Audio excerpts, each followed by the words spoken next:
शादी में आप सब अच्छे सुनिए। तू आवा समधी साले खेलाइब गुल्ली डंडा, तू आवा समधी साले खेलाइब गुल्ली डंडा, तू आवा समधी साले। आपकी मम्मी छल छबीली हमार पापा गुंडा, आपकी मम्मी छल छबीली हमारे पापा गुंडा। चला वही हीरो हंडा खेलाइब गुल्ली डंडा, चला वही हीरो हंडा खेलाइब गुल्ली डंडा, चला वही हीरो हंडा। तू आवा समधी साले खेलाइब गुल्ली डंडा, तू आवा समधी साले खेलाइब गुल्ली डंडा, तू आवा समधी साले।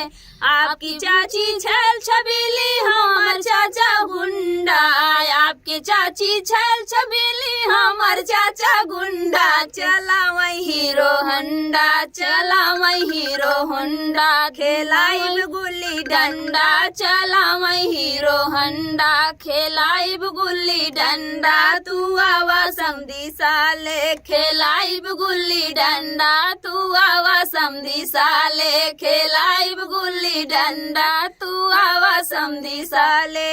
आपकी दीदी छल छबीली हमार भैया गुंडा, आपकी दीदी छल छबीली हमार भैया गुंडा। चला वही हीरो होंडा, चला वही हीरो होंडा, तू खेलाइब गुल्ली डंडा, चला वही हीरो होंडा खेलाइब गुल्ली डंडा, चला वही हीरो होंडा। तू आवा समधी साले खेलाइब गुल्ली डंडा, तू आवा समधी साले खेलाइब गुल्ली डंडा, तू आवा समधी साले।